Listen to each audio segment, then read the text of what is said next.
ओम। प्यारे बच्चों, आज हम क्लास 8 एक्सरसाइज 3.1 गणित मैथमेटिक्स की 3.1 करने जा रहे हैं। कृपया आप ध्यान से सीखें और इस चैनल को कृपया सब्सक्राइब करें, शेयर करें, लाइक करें और बेल बटन को ज़रूर दबाएं ताकि आपको नई वीडियो प्राप्त होती रहें। तो इसमें 3.1 एक्सरसाइज में पहला क्वेश्चन है, यहाँ पर कुछ आकृतियाँ दी गई हैं। ये दे रखी है पहली, ये दूसरी, ये तीसरी, ये चौथी, ये पांचवी, ये छठी, ये सातवीं और ये आठवीं। और इसमें कुछ प्रश्न पूछे गए हैं। पहला है साधारण वक्र। पहला है साधारण वक्र बताने हैं। साधारण वक्र कौन कौन से इसमें साधारण वक्र हैं? जैसे जो रेखाओं से मिलकर बने हैं,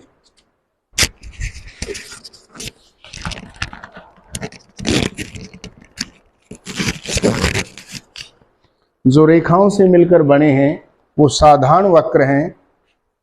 जैसे ये रेखाओं से मिलकर बना है, ये रेखाओं से मिलकर बना है, ये नहीं बना है।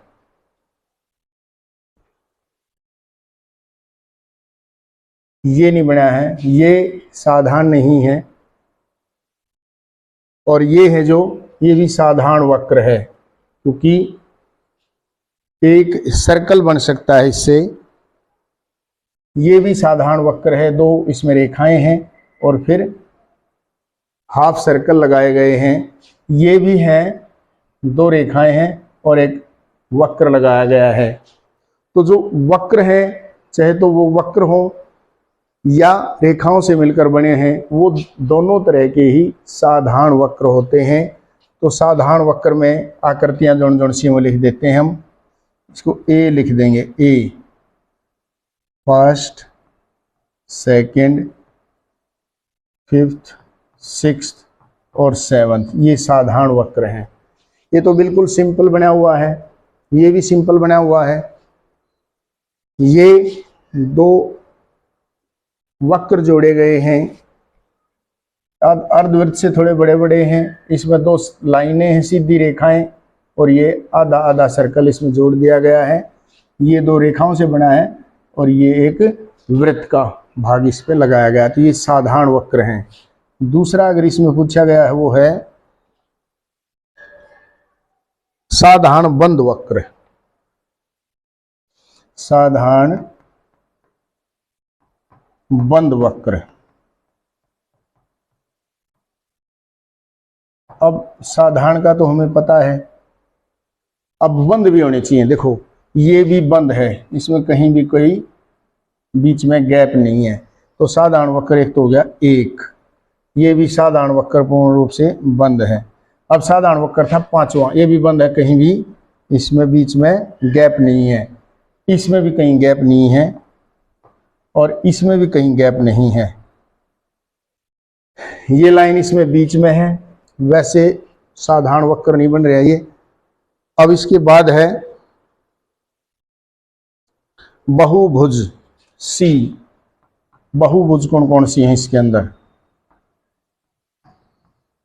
बहुभुज, अब देखो बहुभुज होती है जिसमें दो से ज्यादा रेखाएं हों।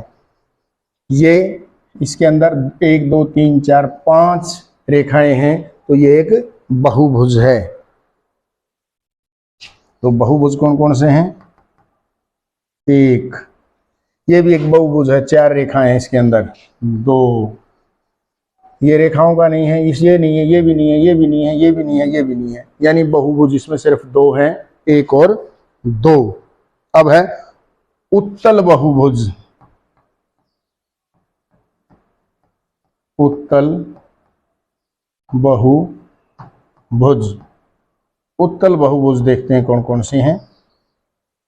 उत्तल का मतलब होता है, जैसे उत्तल लेंस को ध्यान करते हैं, जो किनारों से पतला होता है और बीच से मोटा होता है। ऐसी जो भी इसके अंदर आकृति बनी हुई हो, ये बीच से पिचका हुआ है, ये बीच से खुला है, किनारों से वो है।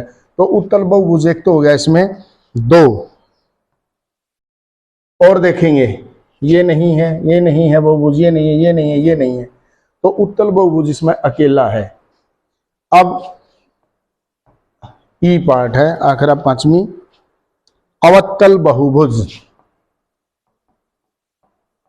अवत्तल बहुभुज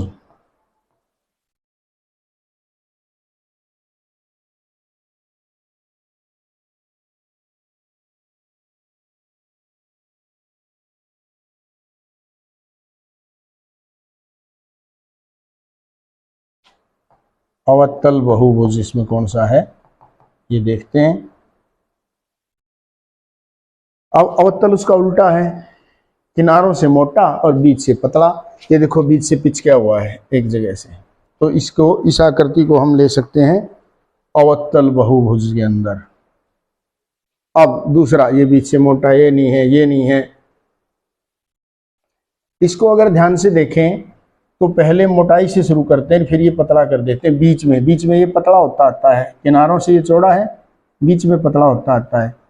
तो एक जो ये फोर्थ है ये भी अवत्तल बहुभुज के अंदर आता है। तो पहले देखेंगे साधारण वक्र।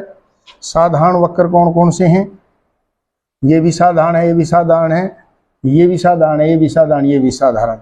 यानी जो वृत्त के भाग से बन रहा हो और भुजाओं के आधार से बन रहा हो उसको कहते हैं साधारण वक्र। साधारण बंद वक्र, इसमें बंद है जो, इसमें गैप नहीं है।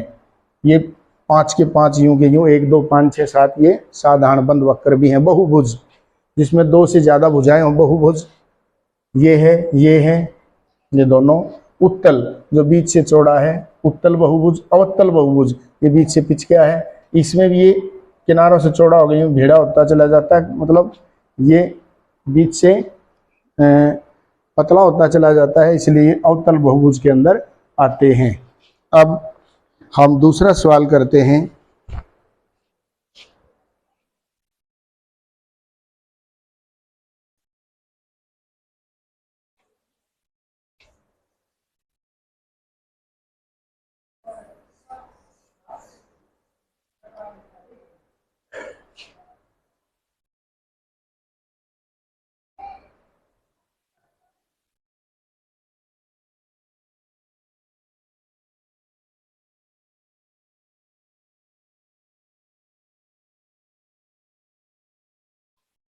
दूसरा सवाल है समबहुभुज। समबहुभुज क्या है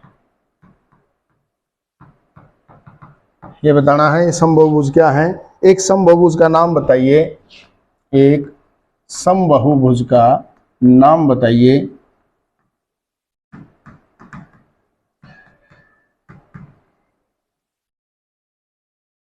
नाम बताइए जिसमें फर्स्ट है, सॉल्यूशन है इसका, फर्स्ट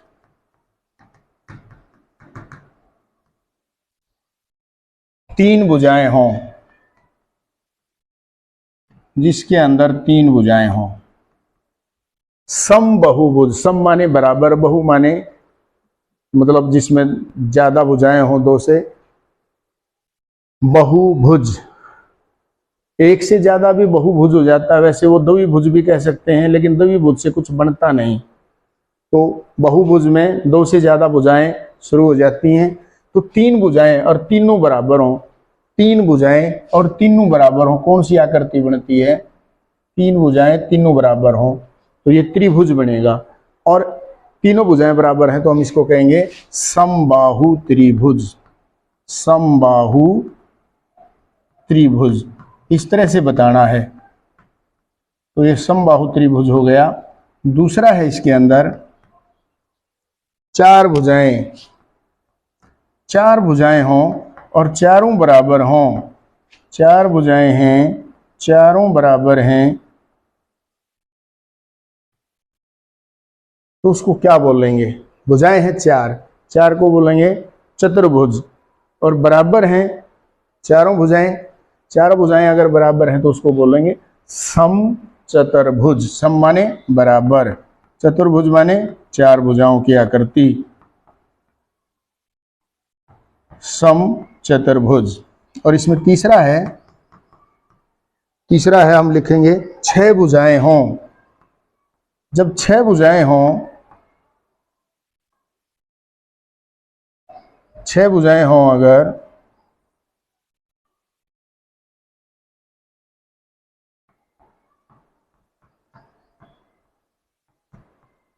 छह भुजाएं हों तो 6 भुजाओं वाला बना देंगे। जैसे ये है, ये है, ये है,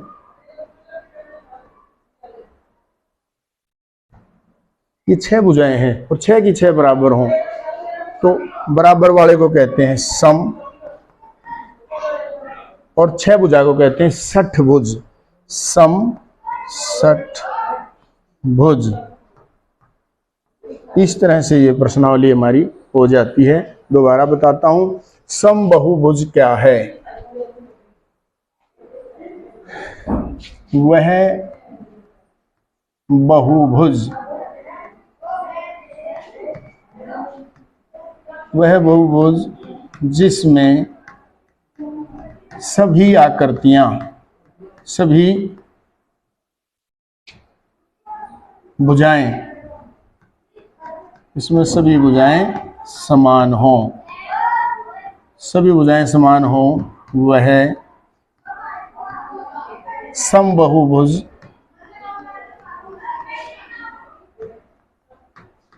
कहलाता है। उसको हम समबाहुभुज कहते हैं।